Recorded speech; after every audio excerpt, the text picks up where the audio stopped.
खुलुमबाय स्टुडियो आं Robin Basumatary खासियाबारियाव Bodoland CM काप कन्स्टिट्युएन्सि level football गेलेनाय बादायलायनाय खुंफुंदों।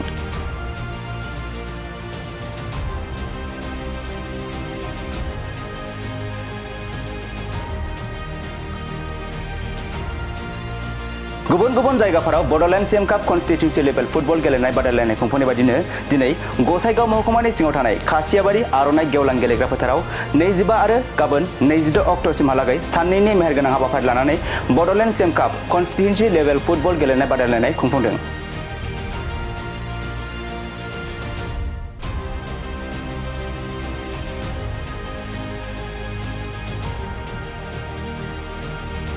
दिनैनि बे हाबाफारियाव आलासि महरै बाहागो लादों 1 नं गसाइगाव बियाबनि एमएलए जिरन बसुमतारी, एमसिएलए रेवरेवा नार्जिहारि, लकनाथ नार्जारि, टिसिएलसिसिनि मासिगिरि निरद नार्जारि, निथुनजय बसुमतारी आरो समाज सिबियारि राहुल नार्जारिजों लोगोसे गुबुन गुबुन बिबानाव थानाय दैदेनगिरिफोराबो बाहागो लायो।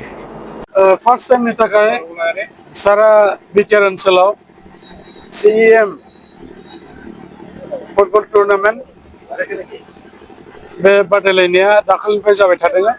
दा दिनै जमदुवार बियाबनि सिङाव बिसिडिसि लेभेल जाखांनायनि उनाव दिनै टिसिएलसिसि लेभेलनि बेवहाय फार्स्ट दिनै जाजेनबाय आरो गाबोनहालागै बेयो फाइनाल जागोन।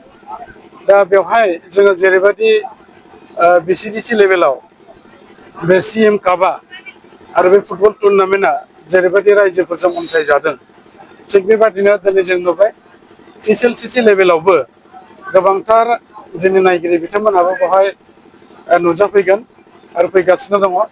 दा जेरैबायदि गेलेदों टीमफ्रा बेवहाय जों नुबाय माने गुबुन गुबुन टीमाव मोजां मोजां गाहाम गेलेगिरि बिथांमोनहा दङ आरो बे गेलेनायनि गेजेरजों बिटिआर ओनसोलाव जाहाथे खौसे आरो गोजोननाय बेयो जायो बेखौ लानाय जादों आरो बेखौ टीम हिसाबै बाव लाखादों पिस एन्ड इउनिटि।